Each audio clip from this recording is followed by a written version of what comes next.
जी हाँ, नहीं, आप इस डीएसपी आरिफ का फौरन ट्रांसफर ऑर्डर टाइप करवाइए आप।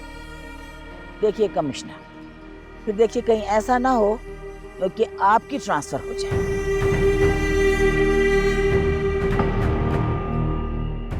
मालिकन, हाँ, अगर आप नाराज ना हो जाए मालिकन, तो एक गुजारिश करनी थी।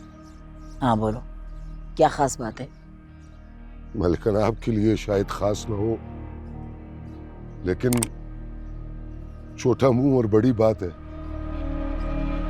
बोलो ना रहीम गुल, क्या बात है? मालिकन, छोटे खान जी तो नहीं रहे। अब उनकी बेटी, उनकी आखिरी निशानी, अल्लाह का शुक्र है आप उनको अपना रही। ये मेरी मजबूरी है रहीम गुल, जानते हो। मालिकन, फैसला मजबूरी का हो या खुशी का, अच्छा फैसला है कि आपने छोटी मालकन को उनके बाप की विरासत में हक दिया। लेकिन अगर मालिकन, हाँ बोलो, बोलो क्या बात है, रुक क्यों गए रहीम गुल? मालिकन अगर आप रफत बेगम साहिबा को भी हवेली में सर छुपाने के लिए जगह दे दें तो बहुत बड़ी नेकी होगी। माँ को बेटी से जुदा नहीं करे। रहीम गुल, तुम्हें पता है ना कि उस औरत ने एक माँ से उसका बेटा छीना और फिर उसे खा गई। वो मेरे बेटे की मौत की जिम्मेदार है।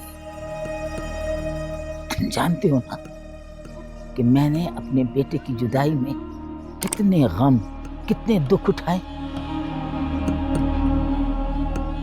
उसको भी पता चलना चाहिए कि औलाद के बिछड़ने का दुख क्या होता है। उसने मुझे रुस्वा किया रहीम को। मैं उस जिल्लत के एक एक लम्हे का हिसाब लूंगी। लेकिन मालिकन, बस रहीम गुल, अब उस औरत के बारे में एक लफ्ज मेरे सामने ना बोलना। कुछ सुनना नहीं चाहती मैं। ये मेरा फैसला है।